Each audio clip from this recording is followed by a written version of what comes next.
Hello everybody, welcome to Web 2300 at Weber State University online class. This is for video editing, audio and video editing for business and advertising. Well, that's my title of it. I can't remember what it is on your stuff. So anyway, let's get to it. My name is Scott Halford. I will be your instructor. This is an online class that's been converted from an in-class class. So just bear with me as the semester goes along. Some things are going to change as you go along, but they do every semester, whether it's in class or online. So we can just jump right into it. A little bit about me is I'm a filmmaker, and I do motion graphics and video production for advertising, live events, corporate events, social media, you name it. I've literally done everything there is to do in video production.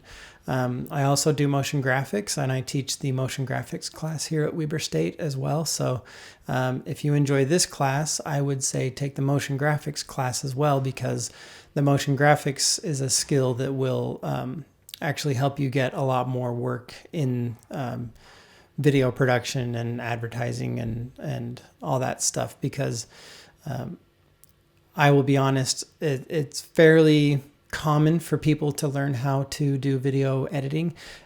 It's a lot less common for people to learn After Effects and motion graphics. So if you can have that as a skill in your tool set, then it'll help you when you're selling yourself either to a potential employer or a potential client to be able to get that work. So the more skills you have, the better. Actually, that's one school of thought. The other school of thought is hyper skill in one area is also better. So if you can't become the very best at one thing, then be the very best you can be at a lot of things, and then you'll be more versatile and hireable to people. So let's just jump right into the syllabus, because I know that's what you all want to go through right now. So let's take a look. Again, my name is Scott Halford. This is my cell phone number. This is my Weber email address. Now, a little note about contacting me. You can send me an email to scotthalford@weber.edu, but I don't take the school email on my phone. So I'm not getting push notifications every time someone emails me from the class. I get push notifications for my professional career, because I'm dealing with clients all day, every day, that I don't put my Weber email on the forefront. So if you want to get a hold of me, try your luck texting me. If you email me, send me a text to let me know that you did email me, and that will let me know that I need to check my email. If you have something more urgent, shoot me a text, and if I'm at my computer where I can easily just text you back, then I will. Otherwise, if I'm busy, that'll at least let me know that I can acknowledge that you have tried to communicate with me, and I'll get back to you as soon as I can. So the prerequisite for this class is you need to have a passing grade in any multimedia class. Photoshop is the most referenced, so it's the preferred prerequisite, but really having a passing grade in any multimedia class is just mainly so that you can prove that you have competence when it comes to using a computer, because I'm not going to teach you how to use a computer today. You should already know how to do that, and you should already know how to do it fairly well if you're going to be working in multimedia programs. So the course objectives for this are to teach you the principles of audio and video editing for television or the web, motion pictures, or commercials. So in this course, you're going to learn how to produce your own films and videos using high definition video capture. Now, let's be honest, these little guys, they're shooting some pretty amazing video these days. So unless you don't have a smartphone, you have no excuse as far as being able to shoot a video and edit it together. So for this class, even if you don't have a proper video camera and audio equipment, if you have a cell phone, you can still shoot some things and put it together. We are going to be using Final Cut Pro, not Final Cut Pro. Sorry, let's go back. Adobe Premiere Pro is the main program that we're going to be focusing on. We will spend a little bit of time in Adobe Audition. We'll probably be in Photoshop a little bit, but the primary focus of this class is to teach you how to use the utility that you have at your disposal, and that is for video editing, Premiere Pro. Now, I spend most of my days working in Final Cut Pro because I've just kind of leaned toward it as my personal preference. So if you have a personal preference, Final Cut Pro or Premiere Pro, I can give you support, but the class focuses on Premiere Pro. You can also use some After Effects or Illustrator. You can use any program for compositing and animation that you may know already is great. If you have a lot of experience already, the focus is I want you to be able to learn something. So even if you do have video editing skills, I want you to be able to push yourself and learn something new. If you have never edited video before, this class is more geared toward you. So, but I can help on a pretty wide range of skills. Now, a little bit about me right now is if you look at the course, the cover photo for the course, I actually put a picture of the beach up because this spring I actually moved to Myrtle Beach, South Carolina. So this is my home office. I actually have a lot of gear in Utah still, and normally I'm able to live switch this sort of thing and put it straight up online, but all my gear is in Utah still. So you get me on a DSLR in front of a microphone and my messy desk in the background because I'm still kind of settling in down here. But anyway, so that's a little more personal backstory about me. Let's go to the course materials in the syllabus. So this class is going to be taught using prepared materials, which means like there are audio files and video files, maybe some graphic images that I've kind of put together for each lesson. Additional materials, if you want to have some more reference, you could go out and purchase a book like Adobe Classroom in a book for Premiere Pro CC, but really I'm kind of guiding you through each lesson and each project, so you don't have to go out and learn more about the program. I really am doing very introductory parts of the program, but I am also dealing with most of the issues that you will come up with in post-production world. If you want to look up online tutorials or sign up for full-time filmmaker or something like that to learn more about video cameras and how they work, then that's fine too. Now, I have a lot of in-class lectures from previous year's classes that I'm going to just repost because I just taught them and recorded them on my screen and posted them to my YouTube channel. So some of those are going to work for your instruction. A few other things I'm going to do fresh and new this semester. So that's why the calendar is likely to change a little bit as I'm posting videos and rearranging the schedule a little bit. Also, I like to try and go based on how it looks like everybody's doing. Some projects end up taking a little longer, so we have to adjust the schedule slightly, and we do that. So there's the okay.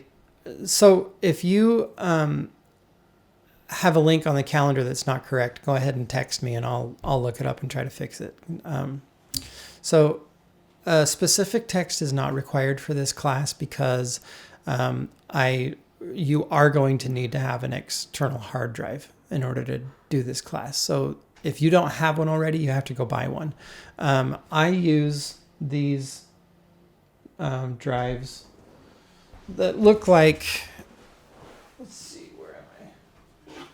They look like little wallets. So little drives like this that have USB powered, bus powered. Those are good. You can get Firewire, not Firewire, Thunderbolt powered ones, just as long as you have something that you can put your footage on, because it's not very practical to try and edit video and audio from thumb drives or flash drives. Now, a lot of them are a lot of them are probably fast enough to do that, but having a hard drive is more recommended.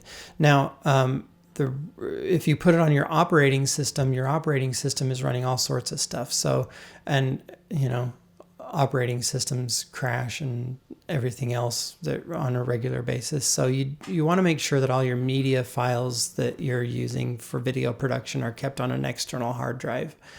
And if you have a lot of money invested in your project or could make a lot of money on your project, I would always back it up and duplicate. Maybe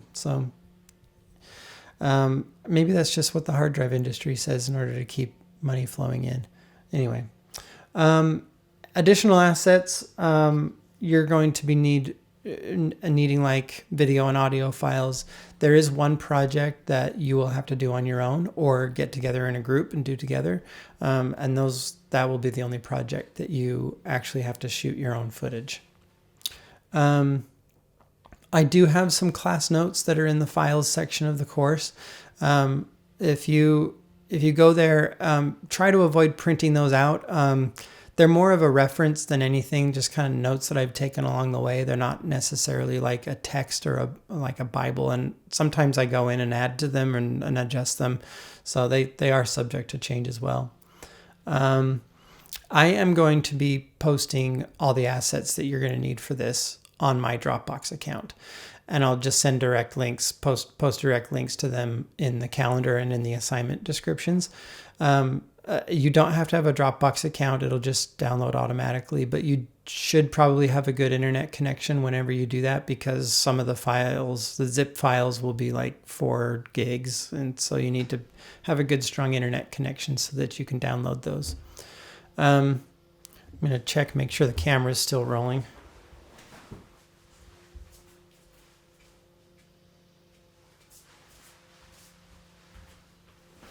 All right. Hopefully my shot's in focus. All right. So with attendance, really the attendance is on your own. But the way I taught myself how to use Canvas was I found myself on the calendar and clicking on it and adding descriptions and notes. And then I realized that you could post links on there. And you can pretty much initiate everything that you need to by clicking on a date on the calendar. So that's how this course is primarily set up.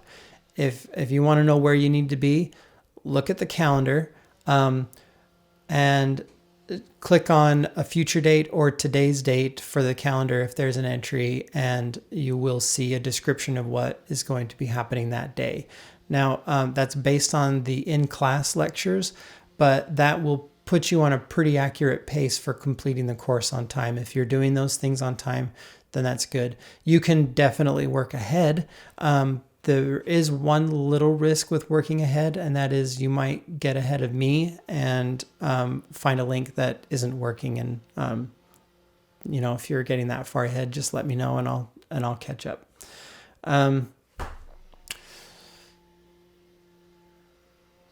So online classes are the most complete. All right. So when it comes to cheating, just don't do it. The only way you really can cheat in this class is if you and a friend team up, and one of you edits one assignment and the other one edits the other assignment, but you both turn in the same thing. Well, let me tell you, with video editing, there is no way that 2 people are going to edit the same thing exactly similar. So that's basically the main marker, is turning in 2 projects that are really, really similar. Kind of raises a red flag for me. And, with cheating, if you get caught cheating, then you don't pass the class. So now let's talk about assignments. There are going to be 3 projects during the semester, and they're worth 100 points each. There are also 4 other smaller assignments that are 25 points each, and that's mainly like when we're getting started, setting up a project. Set the project up, send me the project file, I'll look at it, make sure you're doing it right. That's just sort of check-in assignments. The four main projects are a commercial, editing together a narrative scene, and editing together something more documentary like. And then, so one note on assignments. Some of you have experience and some of you don't.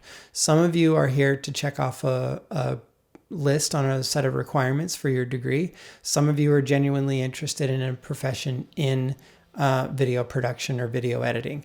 Now, if you're one of those people who are just checking off your list on a set of requirements and aren't necessarily going to be editing professionally, do the class, do the course, and follow through everything, check off all the requirements and earn your A. For those of you who have experience or are interested in doing this professionally, these assignments might come across as a bit boring or slow, or maybe not something that suits your interest. If you're one of those people, then do your own thing. Let me know that you're going to do your own thing, and make sure that you're displaying at least the skills for the assignment, but do whatever you want. I mean, honestly, if my assignments are boring you and they're not challenging you, then go out, keep yourself entertained and engaged, and try something new and learn something new. And you don't even have to do my assignments. Turn in your other projects and I'll give you credit for them, because I would hate for whatever you're doing in this class to bore you to the point where you just want to like get it over with and move on with your life, so you don't have to worry about this stupid class anymore. I want this class to be an excuse for you to get off your butt and go make something. Also with that, if you are, going through this class and having a hard time focusing and just getting through these assignments so you don't have to think about video editing anymore, then if you want to have a career in video editing, it might not be the right one for you. And because when you have to go and check in every day and work on deadlines and meet deadlines and work all day, every day, all year long, you have to really love this. Otherwise, it's going to be a job that's going to be really hard to do emotionally. So you have to love it in order to do it, I think. Now, there will be one individual project, and that's what I was talking about earlier. This is worth 100 points, but you have to choose either a music video, a scene from a movie that you want to make, or a short film, or an infomercial or a documentary.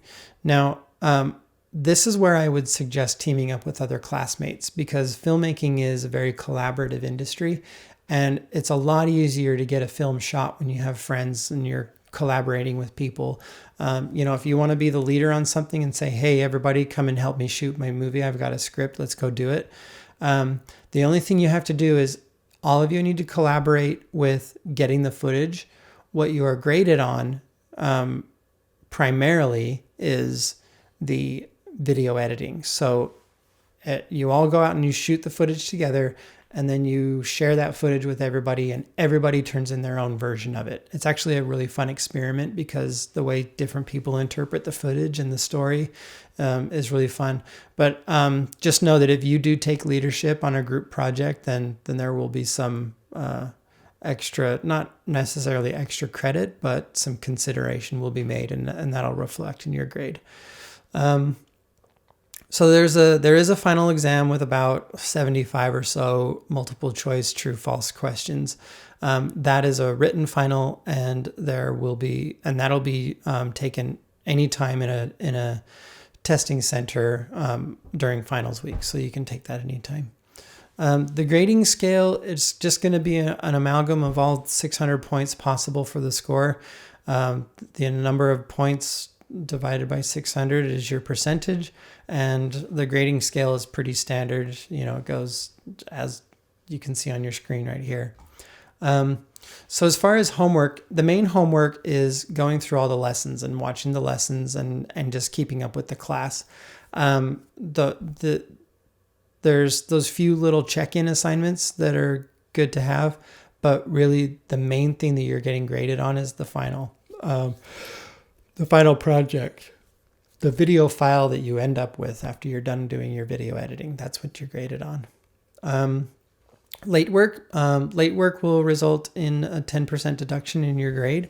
But just so you know, don't turn in something that you just barely started on, that isn't finished, that's lazy. If you turn that in on time, it'll actually hurt your grade worse than if you take the time to make sure it's finished before turning it in. Now, if you turn something into me that you feel is pretty complete, or maybe you could have done better on, if I give you some notes and you're like, okay, I'll take those notes and I will redo this and I will do it better, I will improve your grade for turning in a second draft and trying to make it better. If you got a really unsatisfactory grade initially, redoing it, unless it comes in flawless and super creative, it's not really going to necessarily result in a full A or 100%, but it will improve your grade. Also, when it comes to the way I grade, if you get a 95, 94, or 95, if you look on the grading scale, that is an A. So if you're one of those people, it's like, I didn't get 100% on this, what did I do wrong? The answer is nothing necessarily. I just reserve 95 to 100% for creative execution. If I feel like the the craft put into your project is above and beyond just checking off all the requirements for the assignment, I'll give you some of those extra points. Just know that 100% isn't a perfect one. It's a perfect one with creativity. Just think of 94% as your A. You're getting your A. You've excelled. You've done everything you need to do for the class. Okay. So this SSD statement is pretty standard. Just email me if you have if you need any considerations made for disabilities, and just let me know. So I want this class to be part of the cool factor of Weber State. Like, there's already a lot of really good video production being done on campus. I want you guys to be a part of that. And I want the projects that you made to be part of the body of work that's coming from Weber State students. So you can either do my assignments, or you can do your own things and do amazing things better than what I'm teaching you how to do. And we'll have a lot of fun. Like, the key thing, the reason why I got into this initially is because I thought it was so much fun and so awesome. But every time I do it, I realize, especially looking back when I was younger, getting into video production, I had no idea how hard, not necessarily hard, but how much work it is to create a movie, like an actual movie. It's hard. It's a lot of work. But if you're not having fun doing it, then you need to find something else that you can do, and then reserve your fun for either this or something else. Like, if this becomes your job and becomes grueling, then you still need to have something that's fun in your life. So I'm just really lucky because, for the most part, I have fun doing what I do. Sometimes it gets really hard. Dealing with clients can be hard and not fun. But at the end of the day, at least I have a passion for what I do. And it takes a lot of this work to get me burned out. So I hope you have a great time in this class, and stay tuned. There's another link on this for today, because I'm going to give you your first look into Premiere right now. It's just a separate video. So let's get to it. All right. Talk to you later.